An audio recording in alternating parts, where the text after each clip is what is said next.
Nós queremos saudar a todos com a paz do Senhor Jesus. Estamos aqui para mais uma edição do nosso programa das tardes de domingo, às 15 horas. Nós sempre lembramos que Pastor Gilson, às 9h30 da manhã, apresenta diversos vídeos do Brasil. São quase 1000 vídeos que recebemos toda semana. Às 12 horas após a escola bíblica, ele retorna apresentando vídeos exclusivamente do exterior. E às 15 horas complementamos o trabalho com os demais vídeos selecionados aqui do Brasil. E nesta oportunidade temos aqui uma bênção, um companheiro nosso querido, Pastor Mauro Brito. A paz do Senhor, meu companheiro. A paz do Senhor a todos os irmãos. É sempre um prazer muito grande estar com os irmãos e discutir um assunto tão importante para a igreja. É verdade. Pastor Mauro é de Vitória do Espírito Santo, da igreja de Jabu, está aqui no Rio a trabalho e nos deu então a oportunidade de tê-lo conosco aqui no programa. E temos aqui 3 jovens da igreja de Alcântara, em São Gonçalo. Não é isso? Nós temos aqui o Giovanni, a paz do Senhor. Paz do Senhor Jesus, paz do Senhor Jesus. Temos aqui a Isabelle. Paz do Senhor, pastor, paz do Senhor a todos. A segunda vez no nosso programa. Sim, aqui. a segunda vez. Glória a Deus. Temos aqui o jovem Gustavo. Paz do Senhor a todos os irmãos. A paz do Senhor, então. Vamos iniciar o nosso trabalho. Temos muitas perguntas essa semana. É um conteúdo maravilhoso, como o pastor Mauro disse, da onde temos retirado grandes ensinamentos. Então, o tema continua o mesmo ainda. A igreja e seus mistérios profetizados no livro de Cantares e confirmados no Novo Testamento. O assunto base é a conexão, né, dos aspectos e marcadores proféticos encontrados no livro de Cantares de Salomão, onde vamos ver também a experiência da saída da igreja profeticamente identificada no livro de Êxodo, quando saíram do Egito. Então, os textos base que temos: Cantares, capítulo 1 e capítulo 5, Êxodo, capítulo 10 a 12, e Mateus, capítulo 24, verso 8. Vamos então à primeira pergunta, que diz assim: lendo o Êxodo, livro de Êxodo, capítulo 10, verso 21 a 29, responda as questões a seguir. Letra A: Israel sobreviveu às pragas que sobrevieram sobre o Egito? A letra B: qual foi a penúltima praga que sobreveio ao Egito? E a letra C: qual foi o livramento de Deus para Israel nessa penúltima praga? Temos 2 participações: o obreiro Lucas Ribeiro, de Vitória do Espírito Santo, e a jovem Juliana Zanotelli, de Guatambu, Santa Catarina.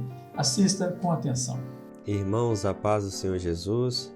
Respondendo à pergunta 1 da Escola Bíblica Dominical, a letra A, a resposta é sim, porque os juízos foram para o Egito e não para Israel. Israel estava preservado. A letra B, a penúltima praga, foi a praga das trevas, que falam profeticamente das trevas espirituais que o mundo vive hoje. A letra C, a resposta é que Israel tinha luz nas suas casas. Assim é a igreja fiel, que tem a luz da revelação do Senhor Jesus, o Cordeiro, em suas casas. A todos a paz do Senhor Jesus. Em resposta à pergunta número 1, a letra A resposta é sim, porque o Senhor livrou o povo de Israel das pragas e os retirou do Egito. A letra B, a resposta é a praga das trevas. E a letra C é que o Senhor concedeu o livramento das trevas ao povo de Israel, porque o Senhor concedeu luz em suas habitações, como está escrito em Êxodo capítulo 10, no versículo 23. Não viu um ao outro e ninguém se levantou do seu lugar por 3 dias, mas todos os filhos de Israel tinham luz em suas habitações. Assim como hoje a igreja fiel ela tem a luz do Senhor, que está escrito em João, no capítulo 8, no versículo 12. Falou-lhe, pois, Jesus outra vez, dizendo: Eu sou a luz do mundo. Quem me segue não andará em trevas, mas será a luz da vida. A paz do Senhor Jesus, irmãos. Muito bem, meus irmãos. Tivemos aí 2 respostas muito boas, objetivas, diretas, mas como temos vivenciado nesse programa, temos sempre algo a acrescentar que o Senhor mesmo revela, mostra e que traz edificação para nós. Nós vamos iniciar o comentário dessa primeira pergunta com o jovem Gustavo. Pode falar, Gustavo. Irmãos, mais uma vez a paz do Senhor. É interessante o que a irmã que respondeu a primeira pergunta, né, veio o primeiro vídeo aparecer, ela disse que, ela citou a parte do texto que diz: não vimos um ao outro por 3 dias. Isso mostra que aqueles que estão em trevas espiritualmente, eles não discerniram um mistério muito importante, que é o mistério do terceiro dia, que é o mistério de que Jesus está vivo. O texto de 2 Coríntios, capítulo 4, versículo 4, diz: "E o Deus desse século cegou os entendimentos dos incrédulos para que não creiam na verdade", ou seja, para que a luz da glória do Evangelho de Cristo não resplandeça. E esse mistério, essa luz, é justamente entender que Jesus está vivo. Glória a Deus. Glória a Jesus. Algum comentário de vocês? Sim, a gente estava conversando que é muito interessante porque o que são essas trevas? É a ausência de luz. Por que o mundo está em trevas? Porque não tem Jesus, né? Porque não tem o Senhor como direcionamento. E é interessante porque lá em Mateus 27:45 diz: "E houve trevas sobre toda a terra da hora sexta à nona, quando Jesus foi morto, crucificado." Então, por que o mundo ficou em trevas ali? Porque a luz ali ela tinha se apagado, o Senhor tinha morrido. Então, Isso toda mesmo. a criação, ela sentiu, a luz se apagou, então o mundo todo se escureceu. E mesmo assim, ainda havia aqueles que não se atentaram a isso. Alguns ainda se atentaram, então verdadeiramente este era o Filho de Deus. Mas nem todos. Nos nossos dias é assim, alguns ainda se atentam, mas o mundo, ele jaz no maligno, ele está nas trevas. Por quê? Porque não tem a luz que é o próprio Senhor Jesus. E até em Provérbios 4:19 fala que o caminho dos ímpios é como densas trevas, nem sequer sabem onde tropeçam. Por que eles não sabem onde tropeçam? Porque Jesus é o caminho. Então, se eles não estão no caminho, eles tropeçam. Eles não têm nem o caminho, nem a verdade, nem a vida, nem a luz, que é o próprio Senhor. Ou seja, completamente perdidos, isolados, né? Sem direção alguma. É o que a religião, é o que o cristianismo vive hoje. E o Senhor coloca isso como livramento. É verdade. A luz como livramento para nós. É o livramento de Deus para a igreja. Ele fala, né? Eu sou a luz do mundo. Então, Glória a Jesus. Maravilha. Muito bom, né? Pode escolher, eu deixo você levar um dos jovens para a vitória, dois ficam aqui, tá certo? A gente faz um rodízio depois, na verdade, porque na verdade é uma grande bênção. Nós temos isso que tem acontecido com as nossas crianças e com os jovens. O quanto as crianças têm desejado participar da atividade da escola bíblica e o quanto os jovens têm acrescentado daquilo que o Senhor tem mostrado, revelado a eles. Louvado seja o nome do Senhor, né? Glória a Jesus. Vamos à próxima pergunta, então. Diz assim, lendo Êxodo, capítulo 10, ou melhor, Êxodo de 10 a 12, os dois capítulos, e Mateus 24, 8, ao compararmos o momento vivido por Israel com o que a igreja vive em nossos dias, podemos afirmar que, profeticamente, estamos como Israel? O período que vivemos é o da pré-tribulação ou da grande tribulação?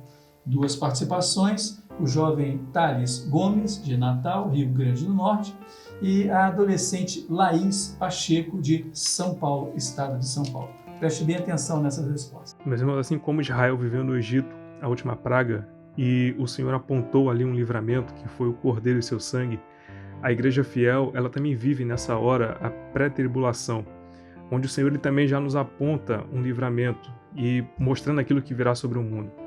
E o Senhor providenciou para nós um escape, e o escape é o sangue, né, que é o Espírito Santo, o Cordeiro, que é Jesus, e o fogo também, que é a revelação de toda a vontade do Senhor no nosso meio. Também Jesus fala, nós podemos lembrar em Mateus 24:13, que todo aquele que perseverar até o fim, esse será salvo. Em Apocalipse, no capítulo 2, verso 26, o Senhor Jesus promete que aquele que vencer e guardar a doutrina até o fim, esse alcançará a bênção de salvação.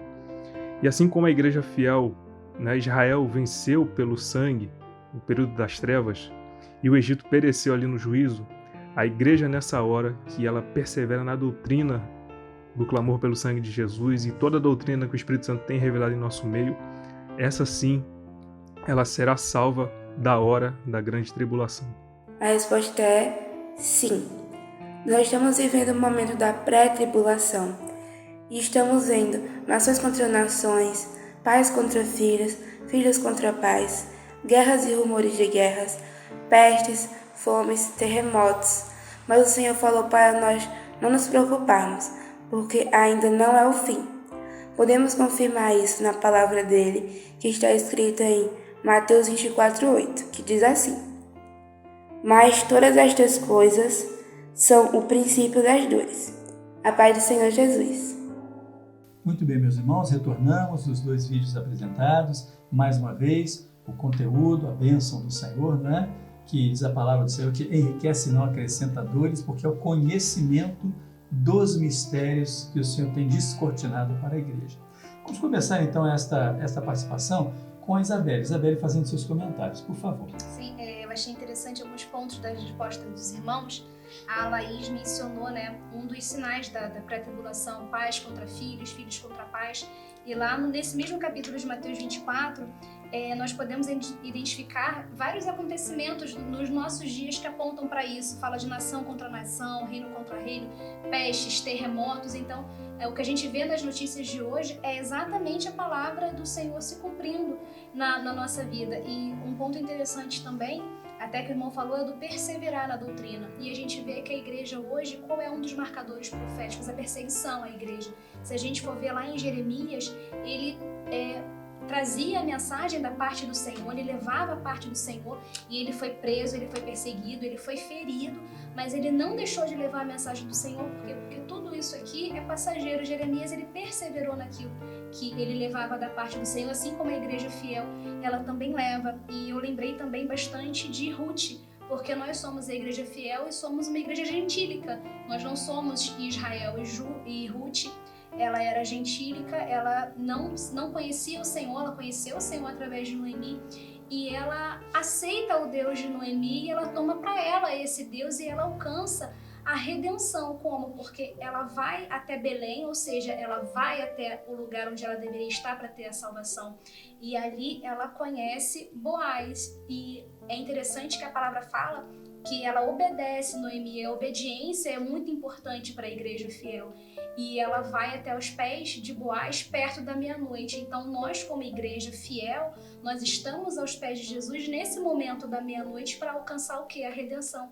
E Boaz ali, ele era o remidor. E o Senhor Jesus é aquele que nos redime de todo o pecado. Tem um texto em Tito 2,14 que fala: o qual se deu a si mesmo por nós para nos remir de toda iniquidade e purificar para si um povo seu, especial, zeloso de boas obras. E a Ruth, ela fazia isso, ela trabalhava, e ela não trabalhava para mostrar que ela estava trabalhando, ela trabalhava para ajudar a sogra e a igreja. Ela faz a obra por amor, ela não faz a obra por outro motivo, porque antes de nós amarmos a Deus, Ele nos amou primeiro. Então, por essa misericórdia que Deus teve da gente, o Senhor se deu por nós para que a gente alcançasse essa redenção. Então, da mesma forma que ele, profeticamente, Boaz remiu Ruth, o Senhor Jesus, Ele nos redime também de todo o pecado. Então, o juízo ali que ela passou, aquela pré-tribulação que ela passou em Moabe, é o que nós estamos passando agora. Mas Ruth não ficou naquela tribulação em Moabe todo o tempo. Da mesma forma que nós não vamos ficar nesse período de pré-tribulação, porque esse período de pré-tribulação, ele é passageiro também, porque a gente também vai para nossa Belém, a gente vai para a cidade eternal. Então isso tudo aqui vai passar que nem passou para os judeus no Egito. Então a gente tem um outro lugar para a gente. E nós percebemos que a palavra do Senhor é cheia de marcadores, né, proféticos, que vão sendo descortinados à medida em que o tempo do cumprimento da profecia vai chegando. Uma profecia tem 2 momentos: o momento da anunciação e o momento do cumprimento. E no momento do cumprimento, você vai encontrar na palavra, em diversos momentos, os marcadores que indicam claramente aquilo que hoje está acontecendo, né? Giovanni, tem algum comentário? Sim, a Isabelle, ela comentou sobre a questão de haver um povo separado, né? E o irmão Thales também comentou sobre isso. Ele apontou ali a diferença do que o mundo vive e daquilo que a igreja vive. E a gente vê exatamente isso. Ali o Egito, da mesma forma que o mundo, ele vivia ali no contexto de trevas. E a gente vê que o mundo, ele passa pela iniquidade, né? E ali a palavra do Senhor diz lá, quando fala do princípio das dores, né? Lá em Mateus 24, no versículo 12, por se multiplicar a iniquidade, o amor de muitos se esfriará. E é exatamente isso que a gente vê ali na questão das trevas no Egito. Porque a palavra do Senhor nos diz que as pessoas dentro da sua própria casa não conseguiam se enxergar umas às outras. E é exatamente isso que o mundo vive.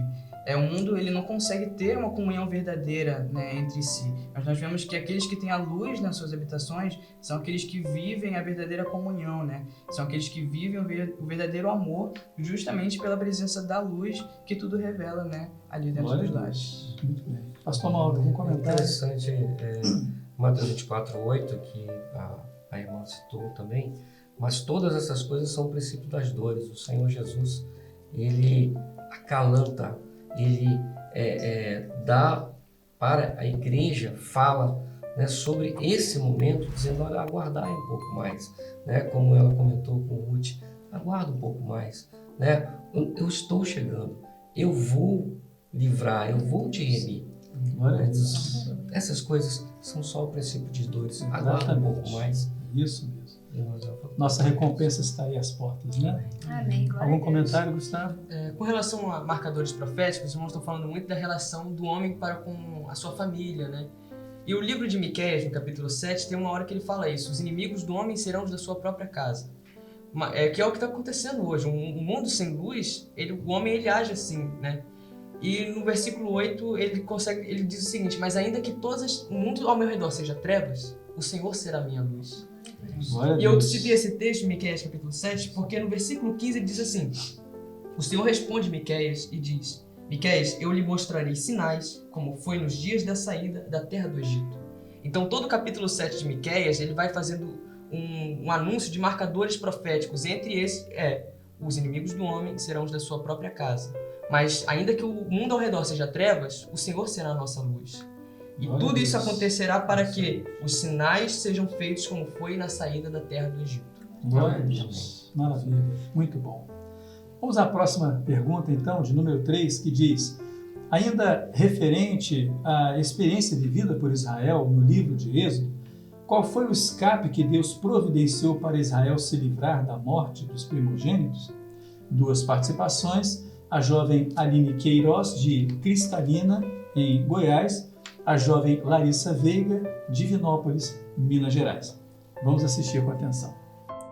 A morte do Cordeiro. Podemos ver no capítulo 12, verso 7 do livro de Êxodo: e tomarão do sangue e poloão em ambas as ombreiras e na verga da porta, nas casas em que o comerem.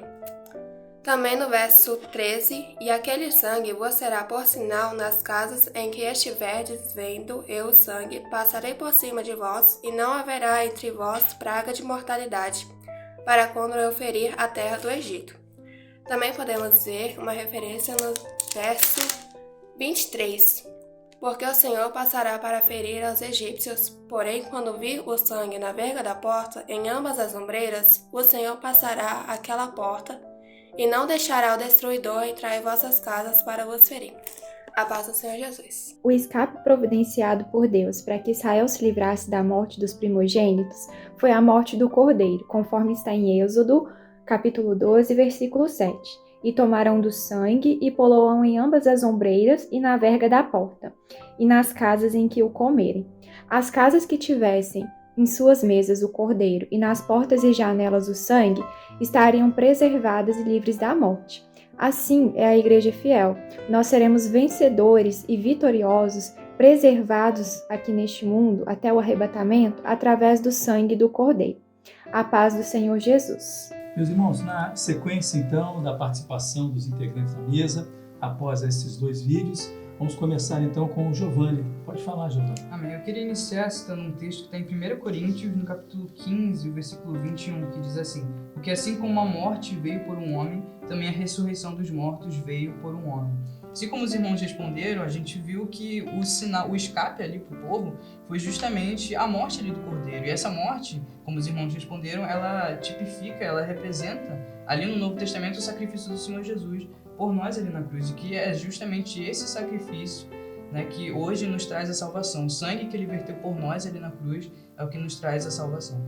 Glória a Deus. Muito bom. Um comentário a mais? Sim, a gente estava conversando sobre essa questão e foi muito interessante porque assim que o Senhor Jesus aparece lá no Evangelho de João, João olha para Jesus e diz: eis o Cordeiro de Deus que tira o pecado do mundo.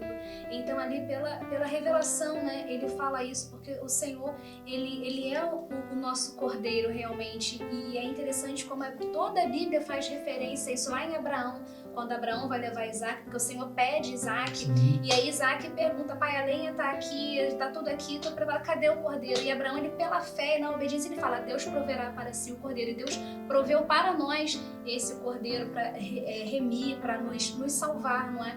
A gente vê então como é importante essa figura para que a gente tenha salvação, como a gente precisa valorizar, né, o clamor pelo sangue de Jesus, porque é isso que nos dá acesso ao Pai, né? Porque a palavra fala que ninguém vai ao Pai senão por Jesus. Jesus fala isso, ninguém vem ao Pai senão por mim. Então, como que a gente pode falar com o Senhor? Como que a gente ora? A gente ora fazendo isso em nome de Jesus, porque é só assim que a gente tem acesso ao Pai. É isso mesmo. E aquilo que as pessoas, muitos, né, consideram como uma rotina, como algo que não se sabe, que não se compreende, não se aceita, é, na verdade, um grande segredo que da eternidade Deus preparou como uma chave que nos dá acesso à presença do Pai. Isso. Pastor Mauro, algum comentário? A grande bênção, né? O grande mistério, na realidade, que o Senhor, ele nos revela, a morte do Cordeiro. Ele tomou, Isaías 53 fala sobre isso, ele tomou sobre si as nossas dores, né? Ele levou sobre si, né? Toda a morte ele levou sobre si para que nós tivéssemos a vida, né? Lá em Êxodo 12, 13, ele diz, aquele sangue vos será por sinal nas casas em que estiveres. Vendo eu o sangue, passarei por cima de vós, não haverá entre vós praga de mortandade quando eu ferir a terra do Egito. Não haverá praga de mortandade, porque Jesus é a vida, né? A morte do Cordeiro para o mundo é morte, mas para nós que entendemos o mistério é vida. É o segredo da vida. O grande segredo da vida. Gustavo. O interessante que a Isabelle citou do Evangelho de João, que João Batista aponta para Jesus e diz, esse é o Cordeiro, eis o Cordeiro de Deus que tira o pecado do mundo. Essa é a revelação de um mistério, porque historicamente o livro de Apocalipse ele é escrito antes do livro de João. João ele sai da ilha de Patmos, ele vai para Éfeso e lá ele escreve o Evangelho de João. E no livro do Apocalipse nós podemos observar que a figura do Cordeiro é muito enfatizada. Aparece no capítulo 5, aparece no capítulo 7, nos capítulos posteriores aparece também. E você às vezes olha e você vê a figura do Cordeiro está aparecendo muito. Mas quando chega o Evangelho de João, algum tempo depois que João escreve o livro do Apocalipse, quando ele vai escrever o livro de João, o Evangelho de João, ele já abre com a revelação desse mistério, de apontar para Jesus e dizer, eis o Cordeiro de Deus que tira o pecado do mundo. Então aquele Cordeiro que tanto foi enfatizado, agora ele é revelado. Glória a Jesus. Anunciado e apresentado, né? Glória a Deus. Maravilha. Que bênção, meus irmãos. Que bênção, né? Por isso que temos que valorizar a nossa escola bíblica dominical. O aprendizado tem sido muito bom, tem sido extraordinário. Glória a Deus. Vamos à próxima pergunta, então, que diz assim, de número 4. E se Deus não tivesse preparado o povo de Israel para a saída, seria possível o livramento? Responda sim ou não, e por que a sua resposta. Temos a participação da senhora Ruama Oliveira, de Catolé do Rocha, na Paraíba, e do diácono Rudimar Bezerra, de Toritama, no Pernambuco. Vamos assistir. Não, o livramento só foi possível por causa do sangue do Cordeiro nas portas dos hebreus. Era aquilo que os diferenciava dos egípcios, aquilo que os remia. Assim também é nos nossos dias. Foi o sangue do Cordeiro Jesus que nos livrou, e é este mesmo sangue que nos separa e nos difere do mundo. Respondendo à pergunta número 4, a resposta é não, pois o juízo de Deus ele já estava estabelecido sobre toda a terra do Egito. O juízo era de morte. E a palavra nos ensina em Hebreus capítulo 9, versículo 22, que sem derramamento de sangue não há remissão. Ou seja, não poderia haver livramento para Israel. O que profeticamente hoje podemos entender é que o mundo, na figura do Egito, está debaixo de um juízo de morte. Mas para a igreja fiel, o livramento já nos foi preparado ali no Calvário. Amém, meus irmãos? A todos a paz do Senhor Jesus. Meus irmãos, então na sequência agora, explorando um pouco mais a presença do nosso companheiro aqui, pastor Mauro Brito, vamos começar por ele, então, com os comentários. Por favor, meu companheiro. Amém. Nós vemos que, claramente, o Senhor, ele preparou todas as coisas para que Israel pudesse ter esse livramento, né? Nós vemos que houve um clamor, e esse clamor Deus ouviu, mesmo sabendo que o seu povo ele não tinha uma intimidade tão grande com ele. O próprio Moisés foi preparado pelo Senhor, né, e para que ele pudesse estar ali diante de Faraó. As pragas vieram para que o povo pudesse saber e conhecer que o poder de Deus poderia conceder a vitória para cada um deles, né? E o Senhor, ele foi trazendo, né? Nós vemos então 9 pragas, até que nós chegamos na praga das trevas, onde o povo viu que a luz estava na sua casa, tudo estava em trevas, mas eles podiam ver um ao outro. Nós temos comunhão hoje. O Senhor nos deu essa condição. O Senhor vem nos preparando para que nós hoje pudéssemos chegar e dizer: Deus está presente. O Espírito Santo, ele vai nos conceder a vitória. Então, a grande sinal, o grande marcador, né? A revelação do Espírito Santo nessa última hora, mostrando o que nós devemos fazer. E agora nós já estamos prontos para obedecer. E isso o Senhor queria para Israel, obedecer. Eles não sabiam o que poderia acontecer. O sangue, o cordeiro, ele deveria estar dentro da casa, ele deveria ser morto à tardinha. O sangue passado na verga, na ombreira das portas. O que aconteceria? Ninguém sabia. Mas o povo estava preparado para obedecer e sabia que através dessa obediência o Senhor ia dar livramento. E pelo sangue e pela palavra do Senhor, né? Como João fala em Apocalipse, né? E eles o venceram pelo sangue, poder, pela palavra do seu testemunho, né? Não amaram as suas vidas até a morte. O Senhor sempre alerta ao seu povo, né? Sempre dá uma direção, sempre aponta o caminho, não desampara jamais o seu povo através dos tempos, né? Vocês querem fazer algum comentário? Eu tenho um comentário com relação a essa pergunta, porque o grande foco dela, a ênfase é justamente na palavra preparo, né? Sim. O preparo é muito importante. O livro de Amós, no capítulo 4, no versículo 12, diz o seguinte: porque isso te farei, ó Israel, prepara-te para te encontrares com teu Deus. Então, em algum momento, na volta de Jesus, todos nós vamos nos encontrar com o Senhor, e ali nós vamos nós vamos viver eternamente com Ele ou eternamente sem Ele, né? Então nós precisamos estar preparados para esse encontro. A palavra ela é enfática com relação a isso. Prepara-te para te encontrares com teu Deus. E nós não vamos nos preparar com os nossos recursos. Nós vamos nos preparar com os recursos que o próprio Senhor disponibilizou e nós vamos tomar posse deles. Glória a Deus. Muito bom. Sobre isso que o Gustavo falou, falando dos recursos, né, que o Senhor disponibiliza, tem uma passagem em 1 Timóteo 4,16 que fala: atente bem para a sua própria vida e para a doutrina, perseverando nesses deveres, pois agindo assim você salvará tanto você mesmo quanto os que o ouvem. E fala também da questão da obediência, porque o Senhor ele deixa uma série de orientações para que a gente siga, para que a gente possa ter esse livramento. Então, ali, para que eles fossem livres da praga da morte dos primogênitos, qual foi a orientação? O que o Senhor mandou que se fizesse? O sangue nas ombreiras das portas, vai comer todo o cordeiro, as ervas amargosas, né? Fala das aflições, já apontando também para esse sofrimento que a gente ia passar aqui. Então, quando a gente obedece, quando a gente guarda os ensinamentos do Senhor, quando a gente guarda a doutrina, mas quando a gente pratica, a gente alcança a recompensa, a gente alcança as promessas do Senhor. Então, e é interessante que fale dos umbrais também, porque tem um texto em Isaías que fala: e os umbrais das portas se moveram à voz do que clamava e a casa se encheu de fumaça. Ele fala isso numa visão.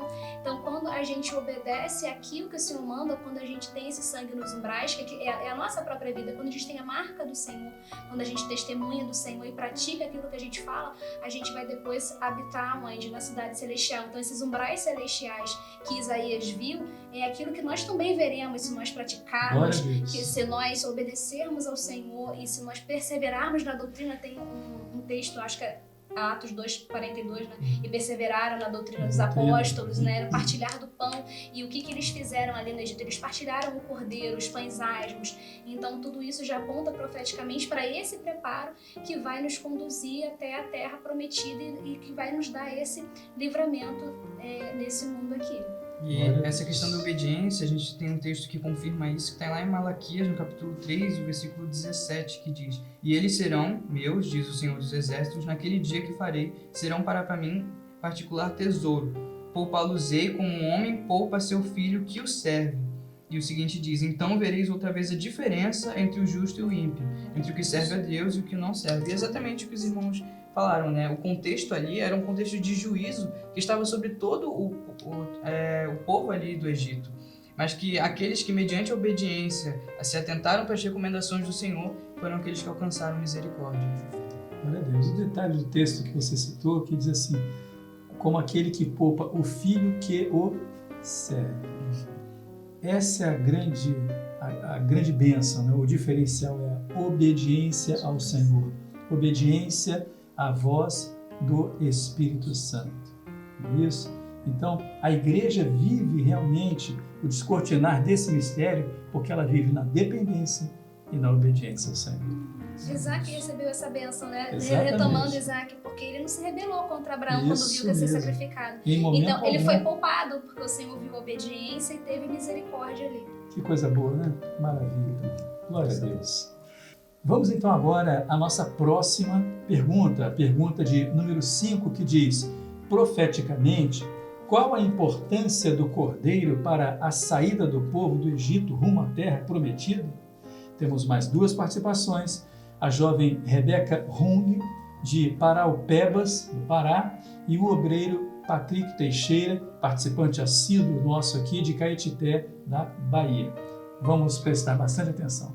Profeticamente fala de estarmos escondidos desse mundo. O interessante é que a porta, ela nos remete a Jesus. Para sairmos do Egito, nós temos que passar pela porta, mas não é qualquer porta que nós temos que passar. Nós temos que passar pela porta que tem o sangue do Cordeiro. Só o Senhor Jesus nos tira do Egito e nos leva à nossa terra prometida. A paz do Senhor Jesus. O Cordeiro foi o centro do preparo do povo de Israel para saírem do Egito, pois do Cordeiro foi extraído o sangue passado nas ombreiras e vergas das portas das casas dos filhos de Israel, conforme está registrado aqui no livro de Êxodo, capítulo 12, verso 13. E aquele sangue vos será por sinal nas casas em que estiverdes. Vendo eu sangue, passarei por cima de vós, e não haverá entre vós praga de mortandade, quando eu ferir a terra do Egito. A todos, a paz do Senhor Jesus. Muito bem, então, meus irmãos, mais 2 vídeos com conteúdo, qualidade como sempre, né? E começamos os comentários da mesa agora com o jovem Gustavo. Pode falar, meu querido. Os irmãos enfatizaram bem a questão da importância que o Cordeiro tem, né? É um clamor pelo sangue de Jesus. E tem uma passagem muito interessante no livro de 1 Samuel, que os filisteus eles vão atacar o povo de Israel. E Samuel, então, ele se pergunta como é que ele vai vencer aquela batalha.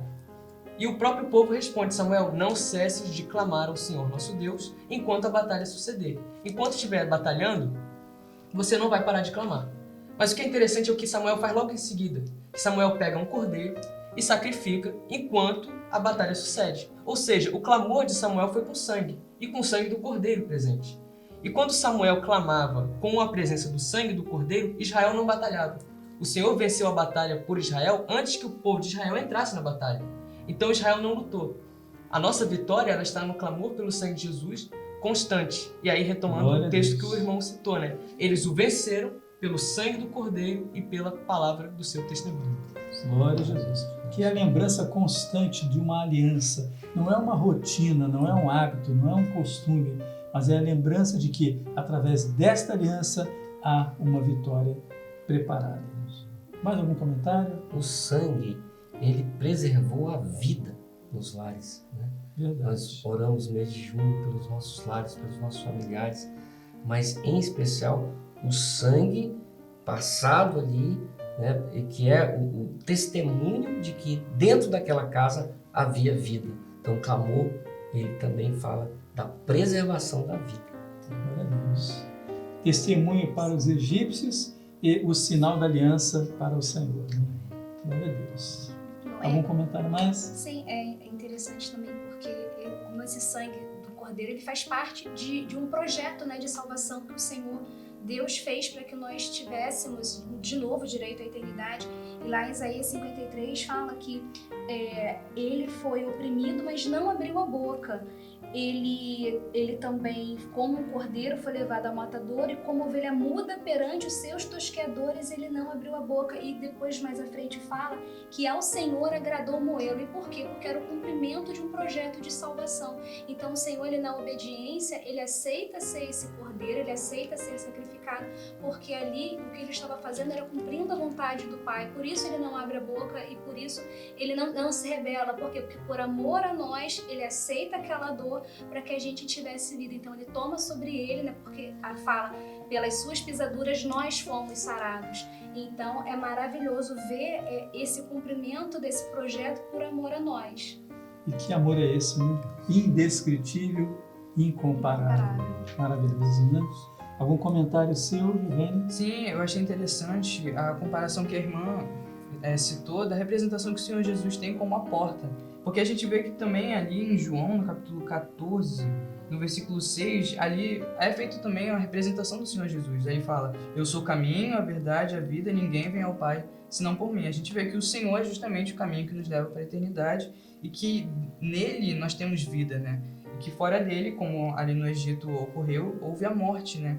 E a questão da verdade, ela é muito interessante, porque nós vemos que quando nós reconhecemos o sacrifício do Senhor Jesus por nós na cruz, nós aceitamos essa verdade, então nós somos libertos, né? E é exatamente isso que aconteceu. Quando o povo ali obedeceu ao Senhor, reconheceu ali a verdade de que eles precisavam obedecê-lo, precisavam passar ali o sangue nas portas, então eles puderam ser libertos ali do Egito, né? Glória a Deus. Maravilha, muito bom, né? Uma mesa aqui para render muitas horas aí de edificação para nós. Glória né? a Deus. Glória a Deus. Vamos à próxima pergunta que diz: faça a aplicação profética dessa experiência vivida por Israel com o momento vivido pela igreja em nossos dias. A primeira resposta é do diácono Joandre Keller, de Taubaté, São Paulo. E a segunda resposta, o jovem Caio Vitor Simões, de Campinas, São Paulo. Vamos assistir. Essa experiência fala do sangue do Cordeiro que foi passado nos umbrais e vergas das portas das casas dos filhos de Israel, dando a eles livramento do juízo de morte que estava sobre o Egito. E hoje, em nossos dias, existe o mistério glorioso e extraordinário que é este sangue, que aponta profeticamente para o Espírito Santo, quem livra a igreja fiel do juízo de morte que está sobre este mundo. Por mais que Israel sacrificasse o cordeiro, se eles não passassem o sangue nos umbrais e vergas das portas, eles sofreriam juízo como o Egito. E podemos ver isso em Êxodo capítulo 12, verso 13, que nos diz: e aquele sangue vos será por sinal nas casas em que estiverdes, vendo o sangue passaria por cima de vós, e não haverá entre vós praga de mortandade quando eu ferir a terra do Egito. Meus irmãos, vemos um cristianismo hoje que até tem o Cordeiro, fala de Jesus, diz que ama Jesus, mas prega um Jesus racional, fala de filosofia, de teologia, porém anula a ação do Espírito Santo. E só o Espírito Santo é quem tirará a igreja fiel dessa terra, deste mundo, e a levará para a eternidade, para estar para sempre com o Senhor, livrando assim do juízo que está sobre este mundo. A todos a paz do Senhor Jesus. Nós podemos ver que aquilo que Israel passou na época da sua saída do Egito, profeticamente aponta para o que a igreja fiel vive nos dias de hoje, no momento que antecede o seu arrebatamento dessa terra. Assim como as pragas, que foram sinais de Deus para a saída do povo, assim também a igreja vive conforme os marcadores proféticos da palavra, que apontam para o momento profético que estamos vivendo, que é o tempo do breve. Para Israel, o recurso provido por Deus para a salvação, para o livramento da vossa vida, era o Cordeiro, assim como para nós. A salvação está no Cordeiro de Deus, que é Jesus, aquele que derramou o sangue para nos dar vida e vida em abundância. O sangue passado nos umbrais e vergas da porta garantia ao povo segurança, garantia ao povo a vida com o Senhor, o cumprimento da promessa. E assim também aquilo que o Senhor deixou em nosso favor, que é o seu Espírito Santo, aplicado nos nossos corações, nos serve como penhor, como sinal, como selo desta tão grande salvação que nos garante a vida eterna com Deus. A paz seja Jesus, irmãos. Amém, meus irmãos. Mais 2 participações que assistimos e vamos ter o comentário então da jovem Isabelle. Pode falar. Amém. Nessa aplicação profética, nessa pergunta 6, eu achei muito interessante porque qual é essa experiência de Israel e que nós também vivemos hoje? Quando o Senhor estava lançando as pragas sobre o Egito, é interessante a gente notar que Israel era ainda mais afligida pelos egípcios, então eles estavam recebendo todos aqueles sinais, eles estavam vendo tudo que Deus era capaz de fazer, era poderoso para fazer, e mesmo assim eles continuavam afligindo um povo que era dele, que era separado. E a igreja, ela vive isso nos dias de hoje. A gente vê a igreja sendo perseguida, sendo assolada, sendo humilhada, caçoada, e as pessoas veem a palavra se cumprindo, mas elas não tomam isso para elas e continuam perseguindo o povo do Senhor. E a palavra fala que isso é profético, a igreja vai sofrer aqui, mas ela vai sofrer por pouco tempo.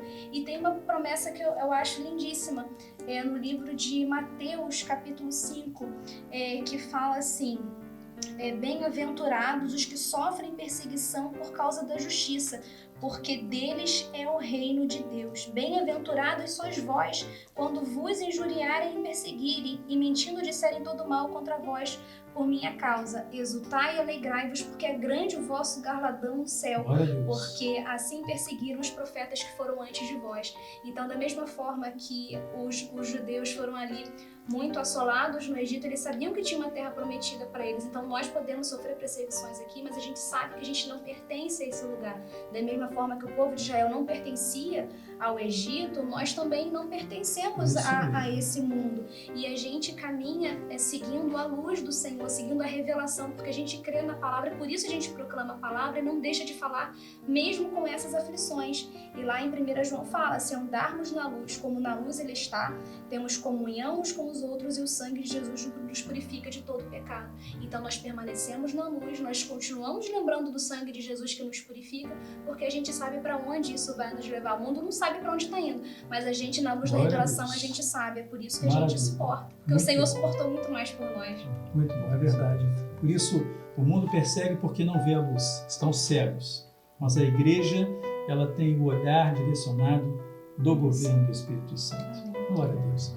Vamos à nossa próxima pergunta, então, que diz assim: faça a aplicação profética dos 3 sinais a seguir que apontam para o período que antecede a grande tribulação, que é a pré-tribulação.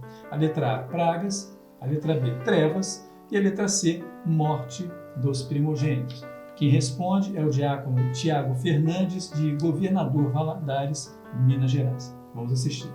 A letra A, as pragas, representa o juízo para o mundo. A letra B, as trevas, representa o mundo perdido, um mundo sem direção, que é um mundo que está envolvido com as trevas.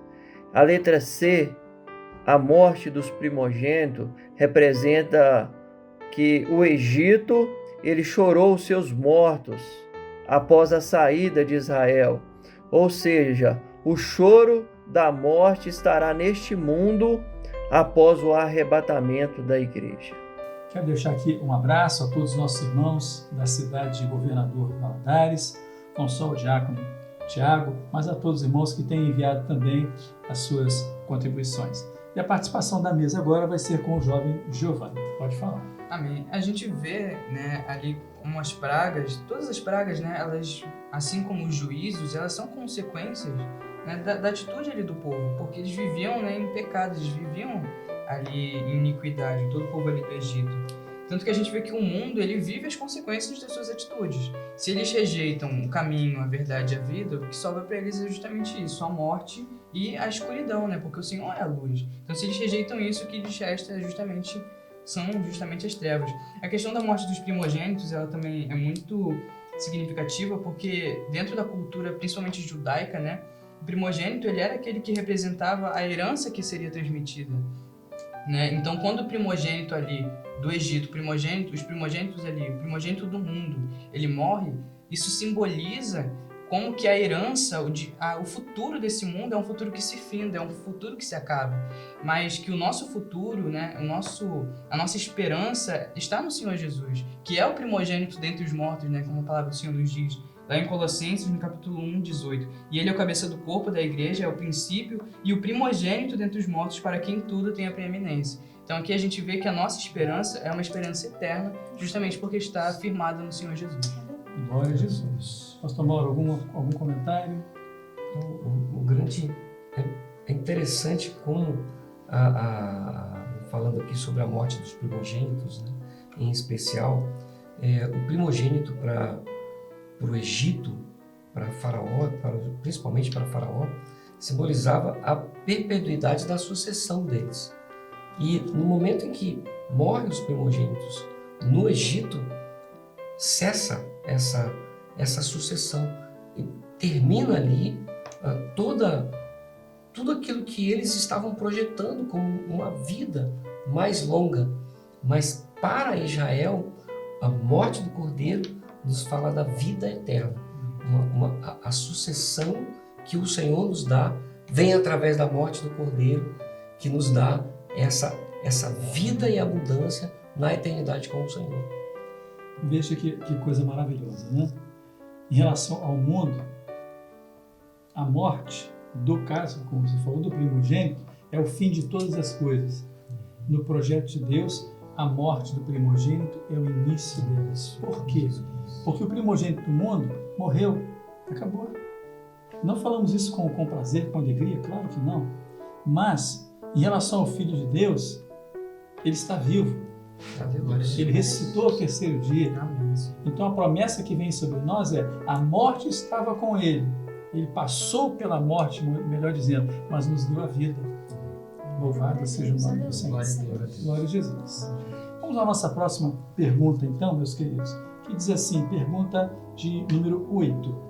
Compare o texto de Êxodo, do capítulo 10 a 12, com Mateus 24, 8, citando o que estamos vivendo como pré-tribulação ou princípio das dores, considerando o que é pré-tribulação e o que será a grande tribulação. Temos uma participação da senhora Silvia Januária de Esmeraldas, Minas Gerais. Vamos assistir com atenção. A praga come os frutos. Profeticamente, o homem tem fome da palavra viva e não encontra esse alimento no mundo. Nesse período de pré-tribulação, o mundo está faminto, rodeado de densas trevas e está buscando a luz. A revelação da palavra viva, através do clamor pelo sangue de Jesus, gera vida, gera sustento, um alimento forte e segurança na caminhada. Na grande tribulação, esse alimento e a luz serão tiradas, porque a igreja fiel e o Espírito Santo subirão juntos. A igreja infiel que ficar padecerá de fome, padecerá nas trevas e terá um sofrimento eterno. A paz do Senhor Jesus. Meus irmãos, com base então na participação da nossa irmã, a senhora Silvia Januária, eu vou pedir agora então ao pastor Mauro Brito que faça aqui seus comentários também. É muito interessante nós vermos, né, na palavra, principalmente no livro de Êxodo, esses capítulos de 10 a 12, mostrando exatamente o período que o Senhor determinou para a vida da igreja. E quando nós vemos esse preparo que nós já falamos anteriormente, o processo que o Senhor ele estabeleceu para o povo de Israel para se preparar para o momento da partida, né? E todos os sinais, as pragas, elas nos falam de sinais e avisos proféticos do Senhor. Nós precisamos estar atentos a isso, porque o Senhor chamou a atenção de Israel para esses sinais, né? Para essas pragas, para que no momento em que houvesse a última praga da morte dos primogênitos, eles pudessem estar prontos, tanto que eles estavam totalmente apalamentados, calçados os pés, cajado na mão, né, os lombos cingidos, prontos para a saída. E quando a igreja sai, então inicia uma grande tribulação, né? Os primogênitos que afetam todas as casas de Israel, mas a igreja ela é preservada e é esse momento da partida que o Senhor estabelece para nós. Então, em Êxodo nós vemos bem claramente, né, o momento de pré-tribulação, que prepara o povo, e o momento da tribulação, que é para o Egito, mas não para o povo do Senhor, né? Nós vemos então o princípio das dores, quando o Senhor fala conosco, Mateus 24:8, né? Mostrando as guerras, os rumores de guerras, né? As fomes, as pestes, os terremotos. É preciso estar atento, é preciso estar ouvindo o que o Senhor está falando, porque esse é o momento de pré-tribulação, para que nós não venhamos a padecer, né, no Egito, com a morte, né, que estará sobre todas as casas do Egito, mas nós teremos vida na presença do Senhor. Vejam só, meus irmãos, que interessante. A igreja, ela está pronta, ela está preparada. Como Israel, ou seja, como os hebreus de Israel que estavam no Egito, né? Estavam preparados, vestes cingidos, ou seja, paramentados, apenas aguardando o momento do brado, da saída. A igreja hoje vive esta mesma condição. Isso só é possível por quê? Porque o mistério está sendo revelado, porque a profecia está sendo apresentada e tudo aquilo que é o seu conteúdo está claro para a vida da igreja. Louvado seja o nome do Senhor. Glória a Deus. Meus irmãos, a nossa próxima pergunta, que é o próximo bloco do programa, é a pergunta dirigida a crianças intermediárias e adolescentes. Sempre nessa transição, nós cantamos um louvor que as crianças cantam nas igrejas com tanta alegria, não é, que enche o nosso coração de júbilo. Vamos agora, então, louvar juntos ao Senhor com o hino que vai ser apresentado e retornaremos, então, para a pergunta da participação deles.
Meus irmãos, sempre repetimos, não cansamos de dizer como é bom louvarmos ao Senhor junto com as crianças da igreja, vendo a alegria delas em apresentar o seu louvor e a sua adoração ao nosso Deus.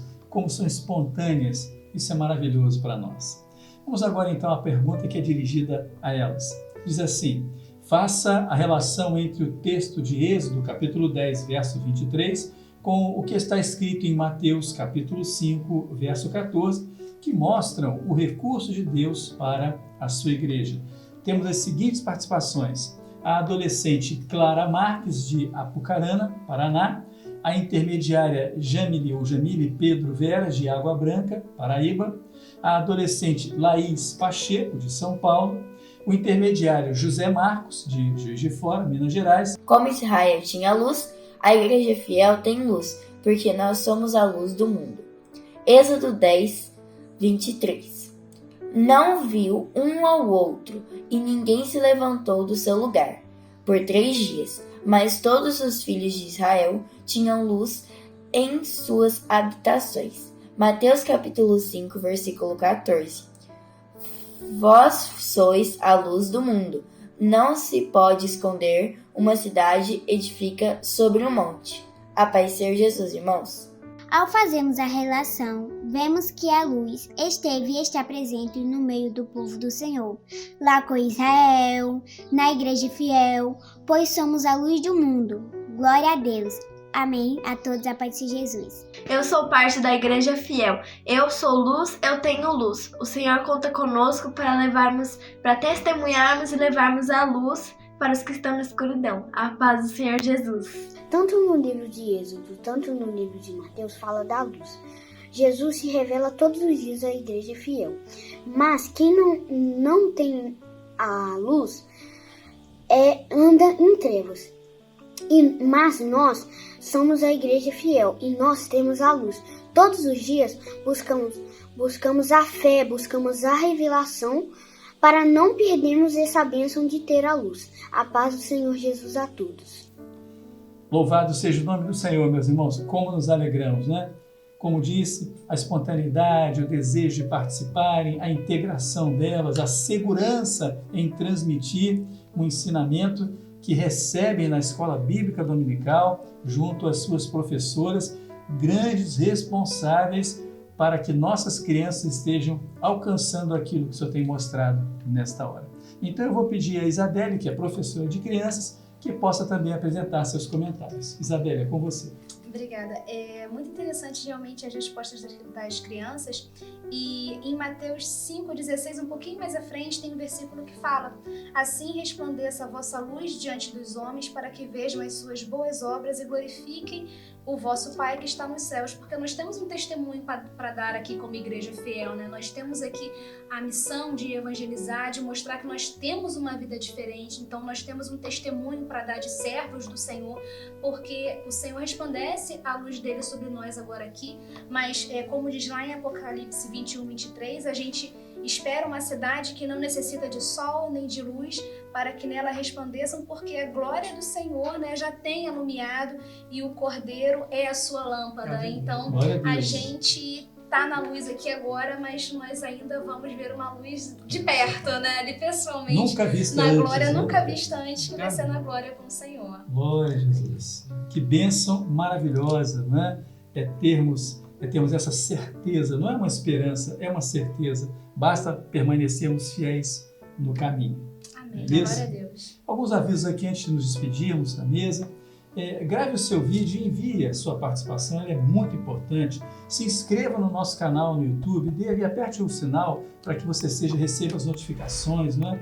Nos siga pelas redes sociais, dê o seu like e principalmente não cesse de evangelizar. Envie os links dos cultos diários e se prepare, porque no mês de outubro nós temos a 3ª edição do Trombetas e Festas. Comece a evangelizar agora, comece a chamar as pessoas agora, será no dia 21 e 22 de outubro. Há uma grande bênção, mas nós precisamos evangelizar e levar as pessoas a se inscreverem no canal para receberem o nosso conteúdo. Às 19 horas, daqui a pouco, temos o nosso culto presencial nas igrejas. Às 20 horas, o culto transmitido pelo YouTube. Eu quero agradecer muito a presença aqui do pastor Mauro, nos dar essa oportunidade. Muito obrigado. Graças a Deus. É uma felicidade muito grande estar aqui com os irmãos e participar desse momento. Glória a Jesus. Giovanni, Isabelle, Gustavo, muito bom tê-los conosco aqui. Viu? Obrigada, pastor. Obrigado. Muito bom, um abraço aos nossos irmãos, né? A todos os queridos da Igreja de Alcântara e de todos os irmãos de toda aquela extensa região. Amém? Amém. Queridos, até o próximo domingo. A paz do Senhor Jesus.